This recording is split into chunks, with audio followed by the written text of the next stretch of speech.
hyperinflation episodes. They're always and everywhere, a fiscal problem. Governments running out of control in terms of their spending, printing money to finance that in a way to collect basically the taxes that are embedded in the change in the monetary base, right? So it's everywhere. It's everywhere, ramp popping in government.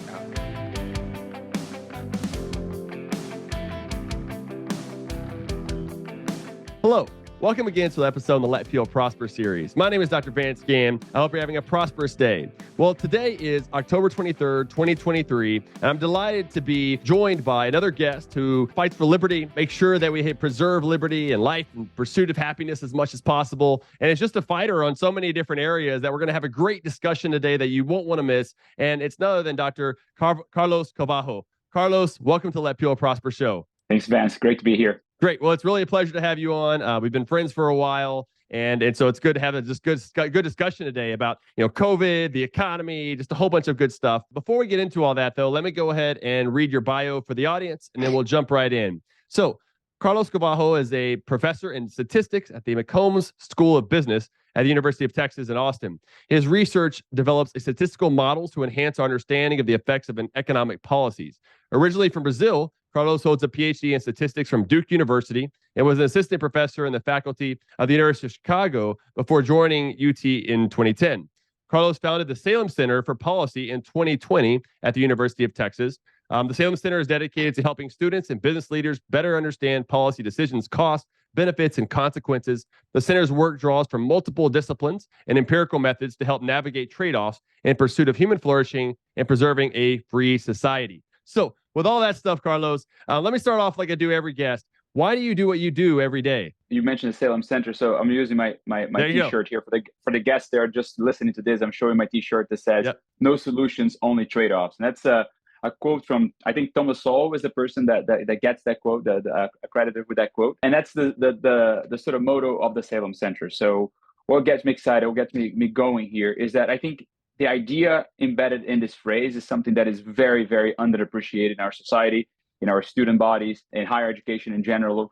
And what the Salem Center tries to do is try to make sure people remember to think about the unintended consequences of policies, remember to think quantitatively about measuring the effects and not the intentions of what people are trying to push forward, in particular when it comes to economic policy. So we dabble in lots of different areas of the last few years, of course. The culture wars are something very salient in people's minds, and there's a lot of things that we touch on that as well. But our core work still is thinking about first-base economic principles, thinking about trade-offs when thinking about policies, and with the very strong bias of, as you mentioned, of individual liberty being a central aspect of what makes people prosperous. And therefore, when thinking about anything in evaluating trade-offs, we're always often thinking about, well, from an economic perspective, right? Thinking about in terms of human flourishing and human prosperity. And I think that not only philosophically, but through the years, through a lot of evidence, we know that the more you give individuals agency and freedom, the more they will prosper. And that's something that apparently has to be reminded in every generation. Every generation seems to forget that. And that's why I think it's so important for us to wake up in the morning and try to do what we do. So the passion to create a Salem Center was exactly that. And, in your intro, you mentioned 2020. We actually started earlier than that. It was named Salem Center in 2020, but we've been working on this, I think, since 2016, 17 is when I really started working on it.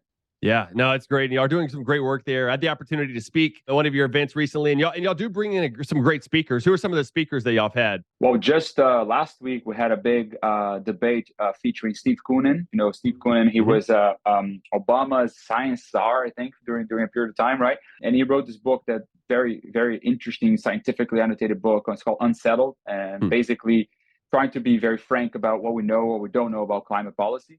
Yeah. And we have a debate, climate science, actually not climate policy, climate science.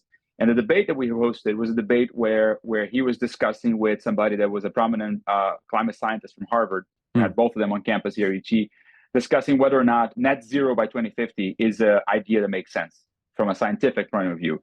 And Koonin was saying, no, it doesn't make sense. This doesn't work for this, this, and this. And of course, the Harvard professor would take the other side. And again, that's the type of conversation that we try to encourage on campus, that oftentimes, for example, in the issue of climate science and climate issues, climate policy in generally, the university has a very monolithic view of what should be done and what's the problem and how to address the problem.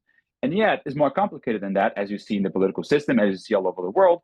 And it's important for us to be very clear-eyed about what do we know, what do we don't know, what are the costs, what are the benefits, and that's the type of discussion. So him was one, and I mean, we have had so many great speakers, including yourself, of course, in that, and it's like we tend to do. I mean, there are some times where we have almost a person a week on campus.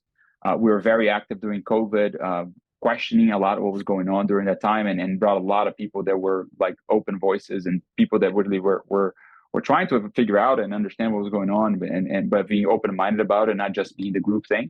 So we try to offer a program that takes provides different voices to what is typical, to what you expect typically on campuses. No, it's great. And I know that y'all have had on some of the guests that I've had actually on the Let People Prosper show, like Casey Mulligan, I know was there from Chicago, and others. Anyway, I hope the audience will go and check it out. A lot of good information that's there. What's the website again?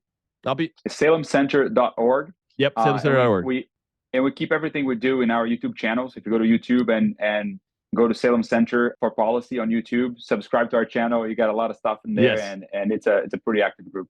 Yeah, definitely. I'll be sure to put it in the show notes page as well, at vanceginn.com. But okay, so like we have all this stuff that's going on over the last couple of years, Carlos, and I wonder, like from growing up in Brazil and coming to the US, did you capture some of your thought process that you have today, like your worldview from where you grew up? Like, how did that influence who you are today? No doubt. I mean, that was growing up in Brazil in the 80s and the 80s in particular. I don't know if you're aware, if your audience is aware of this, but Brazil in the 80s had one of the worst hyperinflations in the history of any place, right? I have a couple of bad jokes here, dad jokes I like to tell. So here's a dad joke for you. Do you know how many zeros Brazil cut from its currency in the 20th century? No. Because every so often numbers got so big that it started cutting zeros, right? We cut 27 zeros in our history. 27 times, 27 zeros. So 9 times they cut 3 zeros, right? And do you know what a 1 followed by 27 zeros spells? What do you call it? No. You probably don't, right? It's a Brazilian. So anyway. Right. So it's a terrible joke. Oh, man. That's a good one. That's how bad things were in the 20th century in terms of mismanagement of the economic system in Brazil, right? So as a kid, I remember as an 8-year-old kid, I think, I had my allowance indexed daily. Wow. Every day, prices would change in school for you to buy your little lunch and stuff. So my allowance was actually changing value every day because folks that had the ability to protect themselves against the monetary run-up, they had, they held things into assets that were indexed essentially, right? But of course, a vast majority of the population were living, they would get their paychecks, and literally people would go rush to the grocery store and buy non-perishable goods because that's the only thing that would hold value, right? Yeah. So it's an incredibly damaging situation caused 100% by government spending, by central control of the economy being completely mismanaged. So watching that growing up, it was always like, I mean, this is something that's not right. And this is due to this set of people making decisions. And how can we sort of so being skeptical of government was something that, was easy to absorb in that environment. Of course, that also made me very interested in economics because, well, I want to understand what's going on here. And my dad was an engineer, in the Navy, so he was very conservative, I guess. And I joke that he taught me 3 things in life: always learn math, learn languages, and always watch out for the communists. And it turns out that it's good lessons, exactly. All of them were very useful in my career, and actually, the 3 of them are very useful in my career. And being surrounded by them in a university is kind of fun. Yeah, right.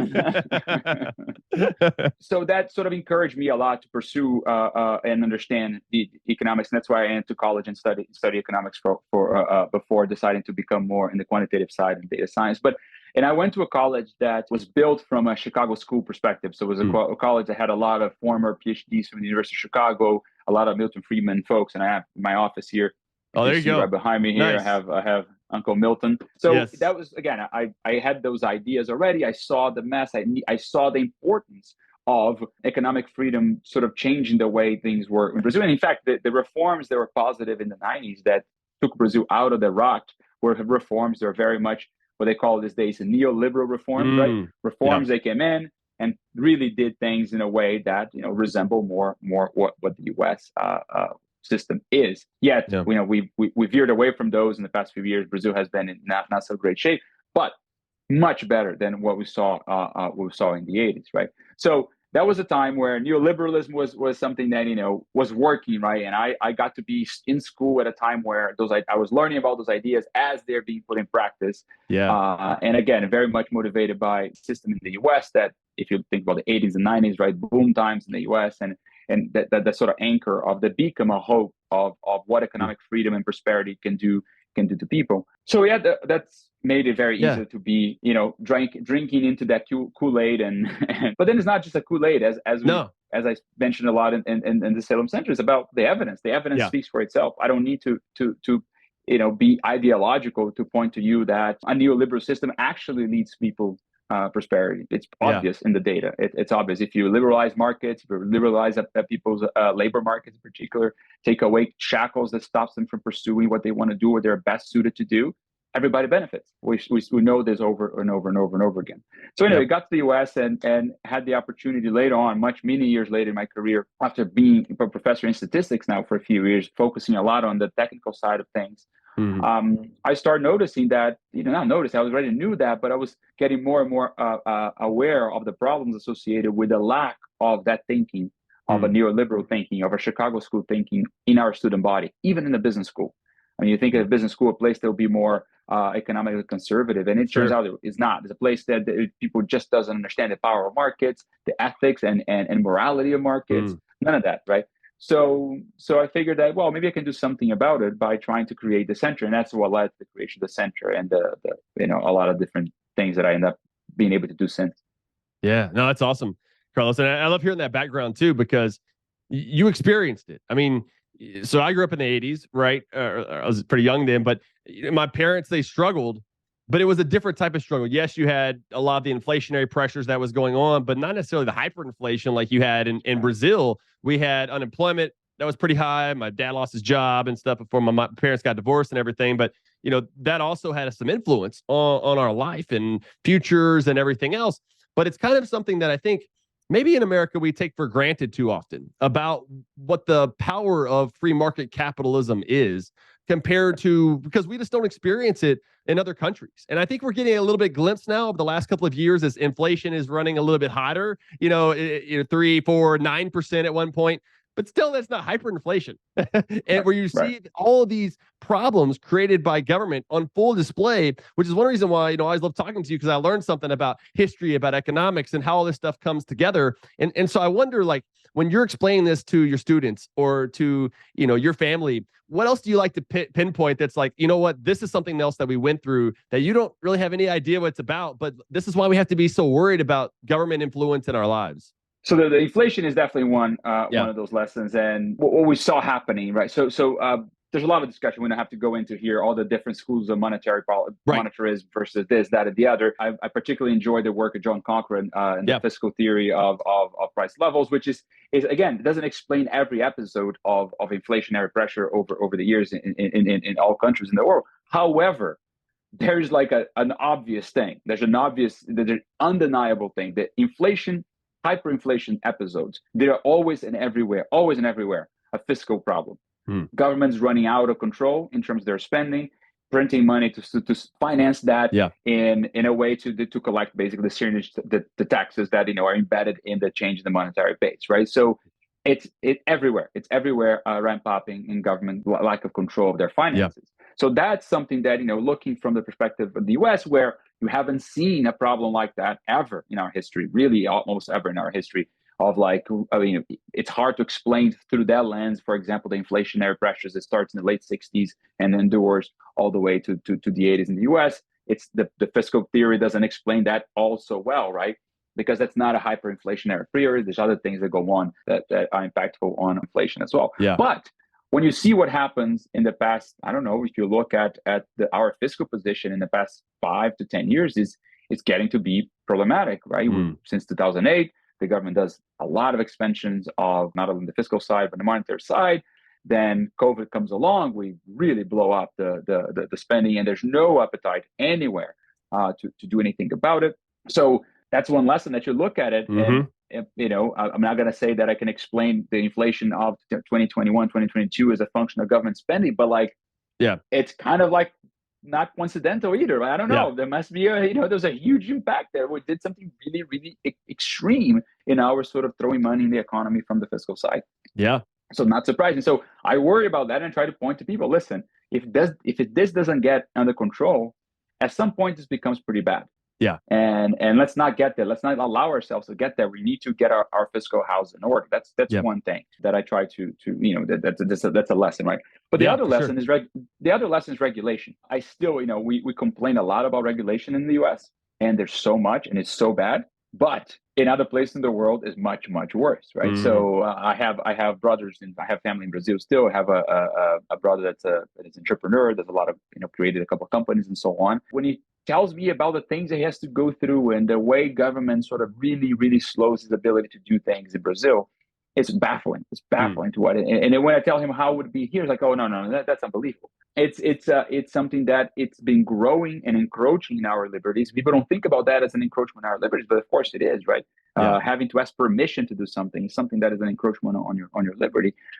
But the levels of which we have in countries that have been very influenced by an European system, for example, like Brazil has, are very damaging. Slows down the ability of people to create and adapt. The other thing is that people think about just the notion of, it's a matter of economic growth, but no, it's a matter of adapting to change to different situations that the world throws at us, right? Yeah. So it's not surprising to me that the US is a country that is able to get out and adjust to what happened during the COVID pandemic relative to other economies, because people here can actually change directions and do things and readjust to a new situation. Whereas a country like Brazil, all of a sudden, it's like, oh, how do you start a new business to address this new situation that just hit us, this new shock, right? You can't. The adjustment time in an economy that's very much controlled and regulated by the government, it becomes very hard to adapt to new situations. And you see that every day, and I like to point that out. Like, look,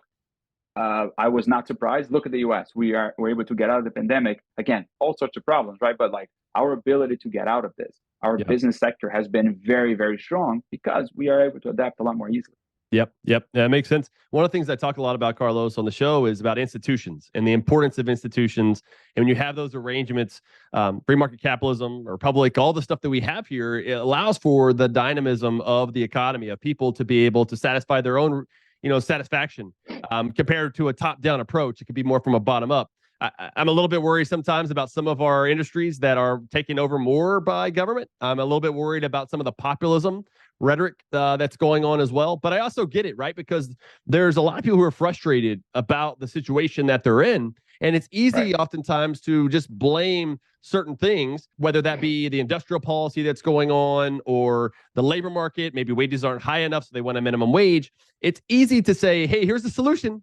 Government has a solution for you without, to your point, exactly. There's no solutions, only trade-offs. What are the trade-offs of that? And what's creating some of those problems in the system is usually government, created problem. And so it's hard to double down on a policy or using government to solve a government problem or government failure, as John Buchanan and others who have talked about, James Buchanan had talked about before with rent seeking and regulatory capture and a lot of other things that happen in the economy. But one of the things, and you could remark on that if you'd like, but one of the things I wanted to make sure we tied together on is you did a great video recently on YouTube talking about how the economy is really just people, and it's made up of individuals that come together. And I thought that was beautiful. I really liked the video a lot. I'll be sure to put in the show notes page for everyone, because really that is what the economy is all about. We'd like to talk about these big macro things because they're fun. I don't know if they're fun, but to us they're fun. And then we hear them in the news a lot, like the unemployment rate and everything else. But really, at the end of the day, whether it's Adam Smith, Hayek, Mises, Milton Friedman, all these folks, we're really trying to figure out how humans behave and how we come together, because that's really all that markets are. It is just this invisible hand of people coming together and coordinating through prices and the marketplace, supply and demand and everything else. None of us actually see a supply and demand chart in our head. Maybe you and I do, because we think more like an economist, but in general, we don't see it. It just happens, and it's so beautiful. But I love to hear the way that you explain how individuals are really about the economy.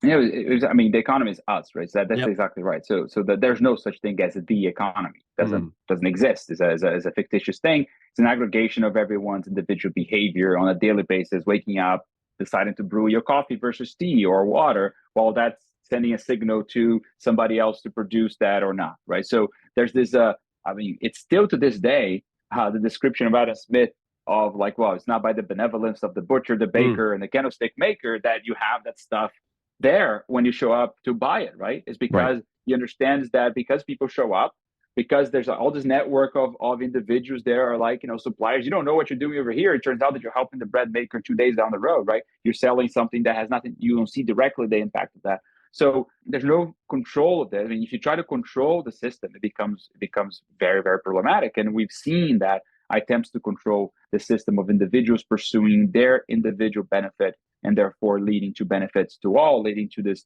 thing that works, right?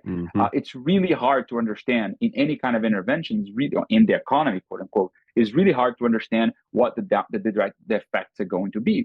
We as economists we developed through the 20th century a notion, and I don't want to use the word what is Hayek's scientism. That's not the word that I like to use, because that's sort of critical of, I think he's overcritical to say that what we're doing in economic science in particular is not science. I think it is. It is. However, forgetting that anything, the more you want to try to understand and isolate an issue, that's going to be at best a partial equilibrium type of statement you can make. You never are able to make a general equilibrium, like how these things all like percolate through the system in a way that, so it's very important to try to understand these things, but we have to be very humble to understand that's very, very, and a lot of economists are very humble to speak, but there's also a tendency of being like, well, no, I wrote this paper, I kind of know this partial effects here, I know how this thing's going to work overall, and try to now, put me in charge, now control the quote the economy again, right?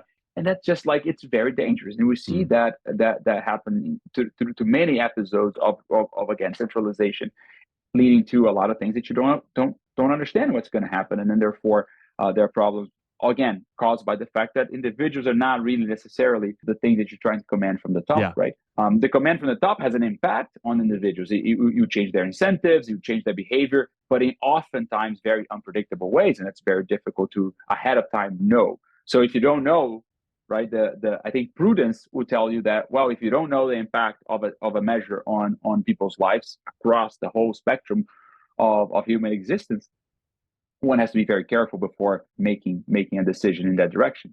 And I think no better place to see that hubris and that sort of lack of humility than what we saw during COVID. Yep. So I happened to be involved in some policy sort of advisory boards during the very early stage of the pandemic, and very quickly, and I don't know if I can explain why that is, but very quickly there was a sort of coalescing around one way to think about the problem. There's only one thing to do. We need to lock down. We need to just like putting people in house arrest. That was essentially what was the, and I got brought into a room where there were some doctors, some epidemiologists, both in Texas and in Austin. And there was the zeitgeist. There was they're already there sort of like thinking that is the only decision forward here.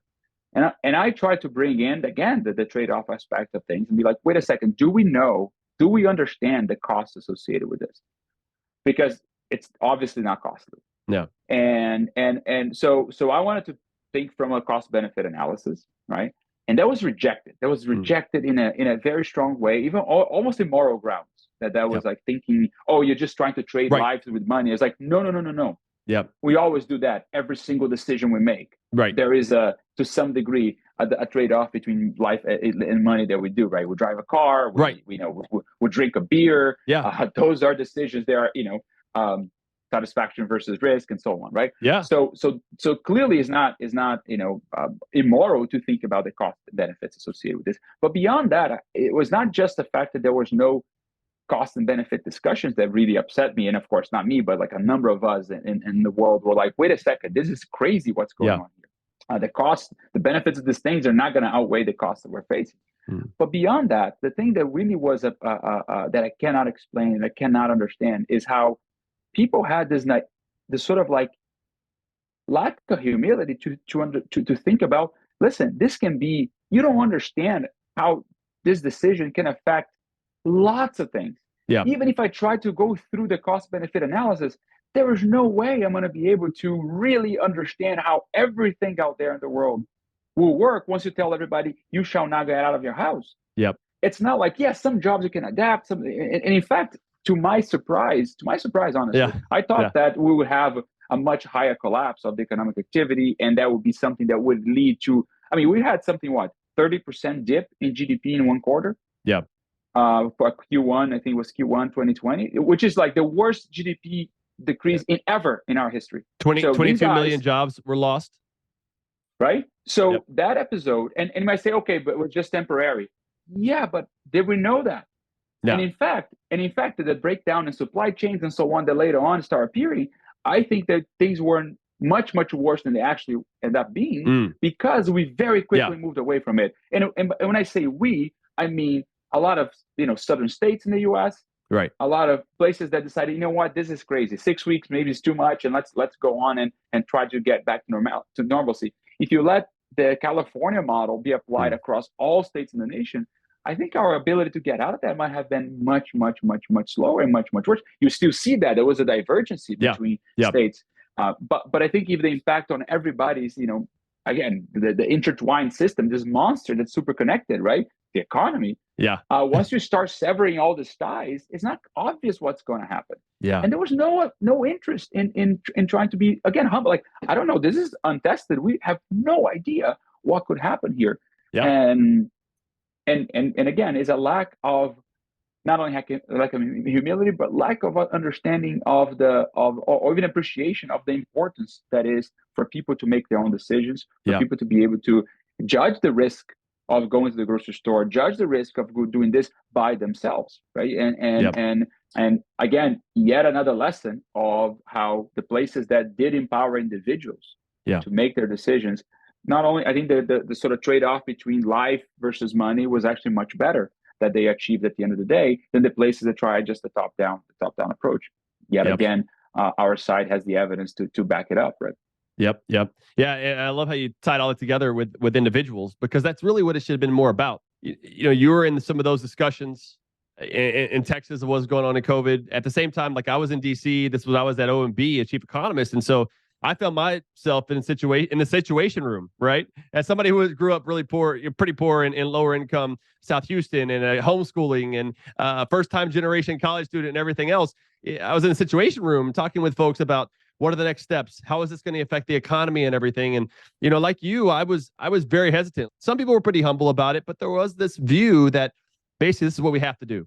The politics was such that we can't have 2 million people die, which that was the forecast at the time, if we don't do anything. Like it pushed the president, leaders, governors into a worst case scenario sort of situation without looking at all the trade-offs. And it was very unfortunate. I mean, you had the Faucis and the Birxes of the world that were pushing one way. And I was trying to say, no, look, let's look at this thing. I was writing internal memos and everything else saying, we cannot do this. It was very frustrating. I remember you could ask my wife, like I was very stressed at the time because I just saw that this was going down. You were too, I'm sure, man. And it was like, we're setting a bad precedent. What's going to happen next? And I think if we would have had more of a targeted approach to those who need it, or have the freedom of those who, if you want to mask up, then you mask up. If you want to do this, that, stay home, you should have that opportunity. And I think the marketplace would have much better have dealt with the resources and everything else, and the allocation of those resources with PPE. We wouldn't have spent, $7 trillion in new national debt. That's all going to hurt us. Like to your point earlier, like nothing is free. There's going to be a cost of this. And also, Carlos, I know you've looked at this too, but think about all the people who didn't go to the doctor, who had cancer that went further along than it otherwise would, or other issues. My mom with her a liver issue that she ended up passing away last year, but how much more because she went to the doctor and gotten that checked out? That's right. All that not happened. And in fact, if you look at one of the early days of the pandemic, Scott Atlas, which became a friend during that period as well, and John Burge, which is a professor in Chicago he spoke at Salem Center, correct? Yeah, he did. It was great. And John Burge, which is also this famous, OR professor of Chicago, not a political person, and I don't think Atlas was up to that point in time a political person. He's just like somebody that happened to be a hoofer, but it's a doctor thinking about policy of healthcare and so on, right? They wrote a paper early on that basically like, listen, focus primarily on a lot of listing out potential trade-offs and trying to get some basic estimates of what we know, how this is going to affect this, that, and the other, right? If you go back to that paper, and I love to one of my favorite things to do in academia is go back to predictions and Yes. see, okay, how did it pan out? But people forget to do that oftentimes. And you look at those predictions, and it's like, wow, that's they were right about lots of these things, right? And that was the early days, and they were deemed heretics. They were deemed Right. like people not to be invited to the cocktail parties or canceled. They were canceled. Exactly. But again, right or wrong doesn't matter. The point is that we needed to engage with those questions, and we didn't. That's so. And also, here's another example of like the government being in stopping markets for finding solutions, right? Yeah. So one of the things that would have been very helpful, very, very helpful, is to be able to have a lot of testing available very quickly, cheap, and not bureaucratized. Because then people could quickly assess, oh, am I sick today or not, and so on, or who to interact with, right? If tests were, and I think the economist Paul Romer, early on in the pandemic said, if we have ubiquitous testing, that's akin to a vaccine. It's the same thing. Right? So basically that information, it slows down, because all you want to do, it was never about not getting sick. Yeah. Because we know in a respiratory virus that this thing, you get eventually exposure to it, was all about slowing it. Yeah. Right? Slowing to not get in really out of control settings. So if you were able to have testing everywhere, enough people would test, it would slow down contagion in a way that probably would make things very, very easy. Now, the US, through its amazing pharmaceutical innovation system, developed like test kits like that. We had like 7, 8, 9 different companies that immediately had. But who doesn't allow this to be available for free everywhere? The FDA. Yep.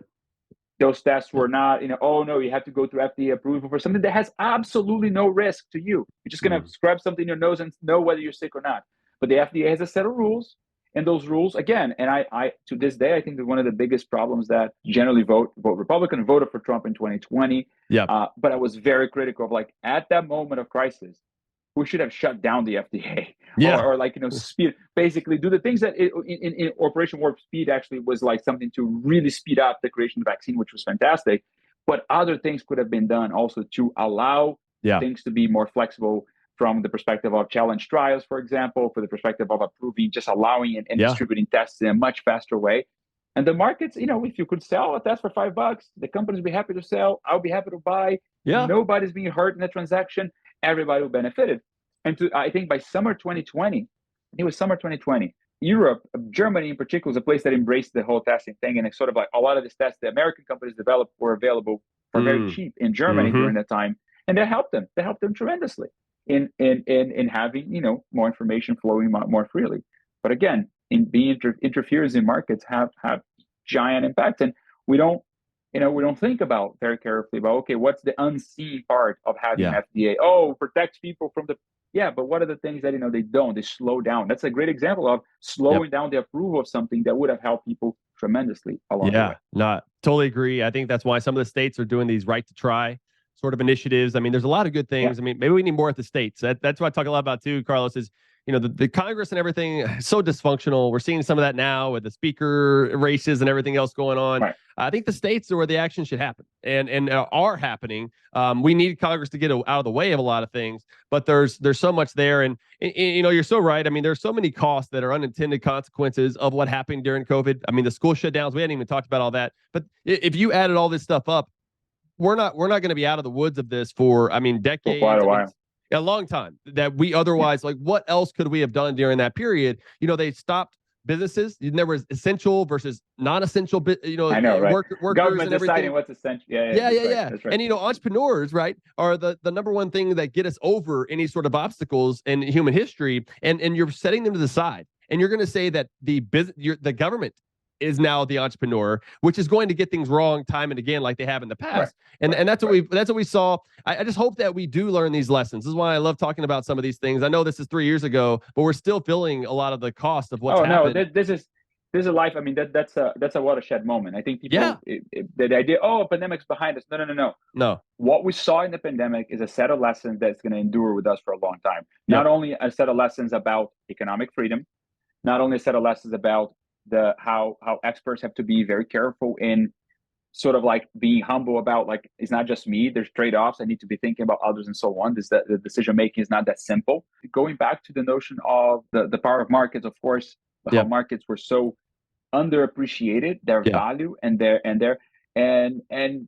so I do hope that those lessons now are lessons that we can go back to and use as a way to highlight and sort of represent how important it is for individuals to be given the abilities to make decisions by themselves, for individuals to be able to help us collectively do better by having their own choice being done without intervention from government. I remember what I was going to say. Another example of it, which of something to be reminded of, the importance of federalism. Yes. Our lives in the U.S., in the places like Texas, were much better at the end of the day than lives in a lot of different places in the world. Because in the U.S., like it or not, we still have the system that allows for experimentation. Yeah. Right. So there was a lot of different policies, and thankfully, there was a lot of latitude for governments in the local states, in the states, to be able to do different things, different places. And we learned quite a bit from, not only is it useful because we learn things as a result of different strategies being tried different places, and you can try to learn from that. That's one thing, but also allows people to vote with their feet. Yeah. And boy, they voted with their feet. We saw, I mean, that's something that, again, if you study that carefully, it's an amazing demonstration of what people pursue, what people want. People didn't migrate out of Texas and Florida to go to California and New York. No. It's the other way around. Yeah. And because they saw an opportunity to prosper, they saw an opportunity to pursue their individual goals in the states that, nobody moves to Texas because of the weather. Yeah, right. Let's be frank. This is like, it's really not nice. Nobody moves to Austin, Texas because of the nice vegetation. Yeah. That's not what we have here. Yeah. But we have a system that allows people. I cannot think of myself moving to almost any other state in the country because I appreciate what Texas has to offer for us, right? Yeah. Texas offers us the ability to be freer, not free, but freer than other places. And I cannot, that's an incredibly important thing. And the pandemic was yet another demonstration of that. Yeah, I agree, Carlos. As we're wrapping up here, I think the big three things that I could think of that we talked about so far is, number one, humility. Number two, individuals are the economy. There's not overall economy. And your point there about federalism, I think, is so important that we've got to make sure, because we need this laboratory of competition among different ideas, different states, whatever it may be. This is what the beauty is of us all coming together in this world that we live in today. So as we are wrapping up here, Carlos, what are some last words or anything else that you'd like to share before we close for the day? I'll say this. I mentioned that it's hard to think about moving out of Texas. Yeah. Here's a reason why I wouldn't move out of Texas and maybe move to Florida or many other states in the country right now that are in the forefront of this. School choice. We need to break this monopoly of schools, and we're having a special legislation going on here, legislative session in Texas fighting this issue. Texas is behind the curve in this. Texas is not allowing people the freedom to make choices for themselves and decide how to best educate their children. I mean, you have children, I have children. That's such an important aspect of our lives, and having the ability to evaluate for ourselves what's best for them. No better. Again, it's an individual thing, right? Do you really think a central government, a central body, is going to ever have the ability to decide what's best for your children than you, a person who sees them every single day, and you, the person who has the most vested in their success? Right. It's just like right? It's obvious. Yep. It's obvious that giving people the individual freedom to make those choices and the resources. Now, I happen to have the freedom because I'm in a place in my life where I can choose. I can go to a private school and so on. But most you can afford that ability. Yeah, exactly. Most Americans don't have that, and I think it's a duty of ours to provide Americans with the ability to make the best choice for their children. And again, states have been a great place to see that the data is already in the improvements in terms of educational achievement in the states that have more flexibility, have more school choice programs. Whether it is, I think Florida is the place that was in the forefront now for a lot of years. It just worked. Give people freedom, they will prosper. Yeah, that's right. That's right. Well, amen, Carlos. It's really been a pleasure having you on. Keep up the great work that you're doing, and God bless you and your family. Thank you. Thanks so much, Carlos. Thank you for all your work as well. I mean, it's a blessing to have you in Texas and working, both at the federal level and the state level as well. So yeah. Well, let's get together again soon and have some good food and drinks and stuff. So, but for the audience, thank y'all for joining us today. Please rate and review us. Leave some comments. Share it with your friends and family as well. We had a great discussion here with Carlos Carvalho, University of Texas, Salem Center. Please go check that out as well. And until next time, let people prosper.